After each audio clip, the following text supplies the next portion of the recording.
What's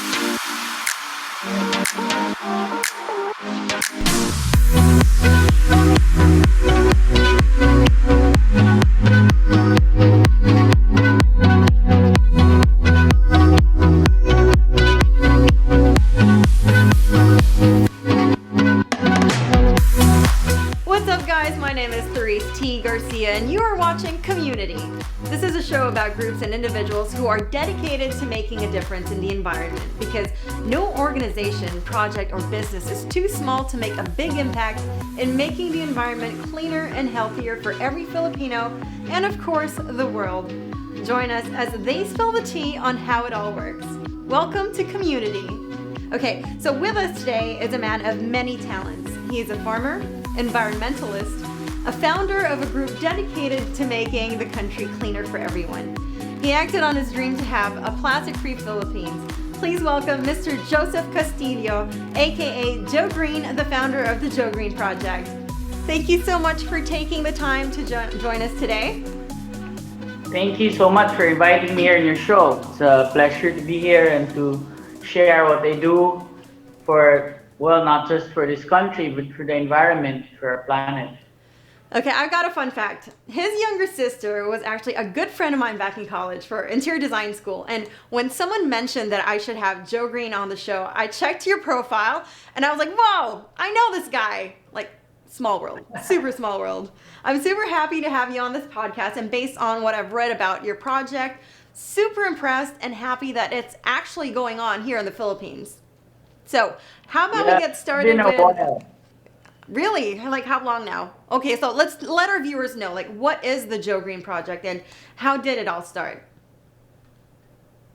Well, the realization of me having to do something about what's going on basically started during Undoy. I've seen the devastation of that flood, and I've seen how much trash was thrown out in the streets after that flood subsided, and I said, and then the realization of global warming and all that, it all started then. But technically, the project started in Camiguin Island back about in 2011 or 12, where I was hired as an enterprise developer to come up with a alternative livelihood for the women or the wives of the fisher folks in the area. So it started there.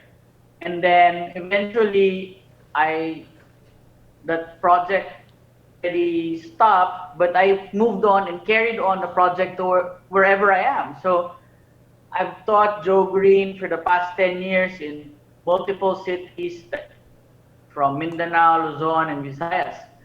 Now I'm based in Davao and I'm doing it here now.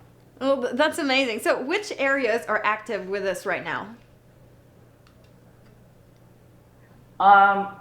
Right now, my communities are focused on the urban seaside areas of Davao City, which is there's a certain barangay called Bukana where the ocean meets the river. So that's where a lot of trash converges from the trash that comes out of the river and it just float out of the ocean here in Davao City. That's where I concentrate now. But recently, I've taught Joe Green to a small municipality called Santo Tomas. Santo Tomas is a small municipality here in Davao region, actually in Davao del Norte. I taught Joe Green there, I think last month, and now they're doing it. They're actually making small plastic pouches, and the mothers are being paid to do that right now as we speak. Oh, that's great. So it's basically making money from trash. So are you looking to expand in other cities in the Philippines? Of course, I'd love to teach this. I've always wanted to test all that I've learned in smaller cities or smaller municipalities so they can adapt this, because that's why I chose plastic, because wherever you go, there's plastic. That's true. So is there any... Sometimes Yeah. So is there any way like people can get so involved? Plastics everywhere. That's true, because we are what, a sachet country, right? We're using that everywhere. But okay, for the next Yeah, question is we're the third largest contributor to the plastic waste of the world. The un- Philippines, China, unfortunately, Indonesia, and then Philippines. sadly. Yeah, so is there any way that Yep. people can get involved in this project in their own little way? Of course, maybe the fact that they are aware, being aware that plastic has been really causing a lot of trouble, especially in our environment. Being aware of that and starting to, take care of their own trash Mm-hmm. and start to realize that we only have one planet, or maybe do their own thing at home. I always tell everybody, you don't need to be a superhero, you don't need to be in authority, or you don't need to be a king to start doing something for the environment. You just do it on your own at home, keep your plastic or dispose your plastic properly, or basically, maybe if you were that extreme, refuse plastic, don't use it. So the biggest problem here is, for me, I've always told people that the plastic was never the problem. Like a gun, the gun was never the problem with whatever's going on in the world.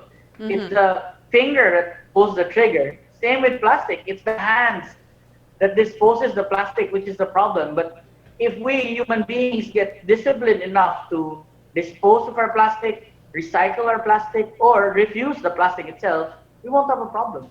That's true. Like cutting down on our carbon footprint. If only everybody could do that, right? Or yeah, Okay, so yeah, you. maybe start walking, start biking, less travel, which all we're doing now because of this pandemic. I mean, there's less travel, less airline use and all that. So Mm-hmm. we can always do something in our own little way. You just have to decide to do something. That's true. So earlier you mentioned that you're also a farmer. Can you tell us more about this? Well, like Superman has a day job, right?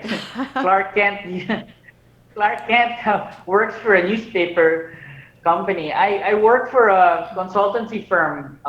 It's called Oli Corporation, and I'm under a, a department called Oli Bamboo. So Okay. I am now responsible for planting about maybe 1,000 clumps of bamboo on my own.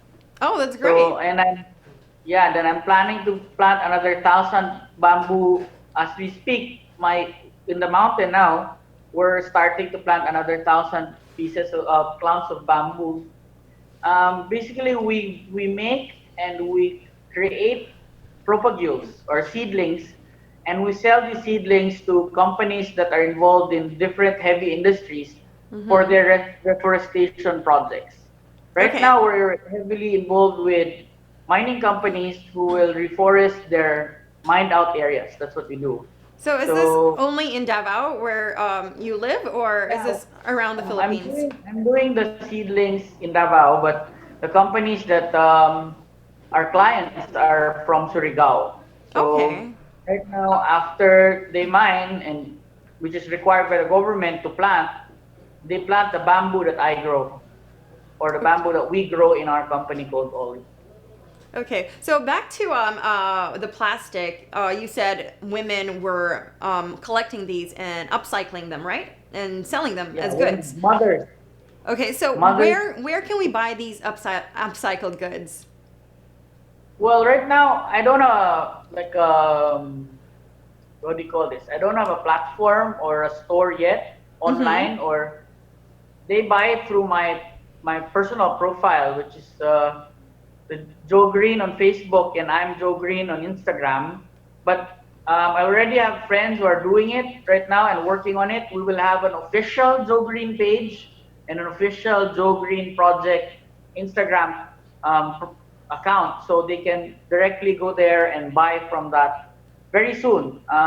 We're just kind of slow right now because of this pandemic, but hopefully by early next year we'll have a live online store already. Okay, we'll definitely look out for that one. Now, can you tell us something that we don't know but should? I mean, maybe something we'll only find out through research or through you. Well, maybe like what I said earlier, the Philippines is the third largest contributor of plastic pollution in the world, something that we shouldn't be proud of. The explanation to that is that the Philippines is a sachet country. Everything's tooled down to the smaller piece of plastic, from condiments to shampoo to soap. So maybe that explains why we have so much throwaways.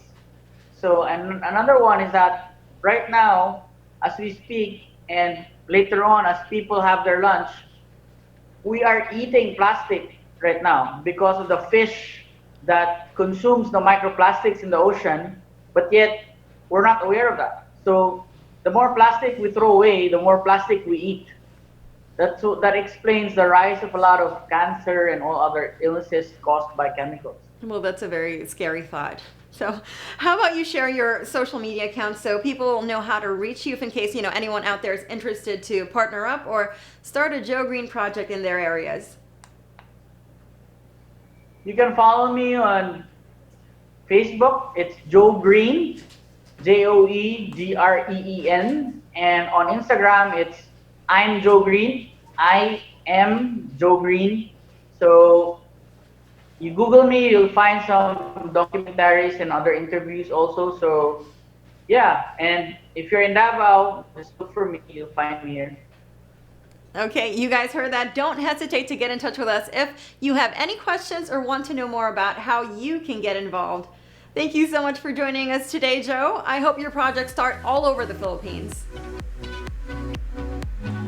Well, thank you for inviting me. It's a pleasure to be here and to share what I do and what I envision for our country and the planet. There you have it, ladies and gentlemen, Mr. Joe Castillo of the Joe Green Project. My name is Therese T. Garcia. Please join me again next time where we'll get to know another everyday environmental hero here on Community, streaming on Republicast. Meet the people of the planet, the changemakers, the environmentalists, the Filipinos who choose to make a difference. Community, exclusively on Republicast FM 1.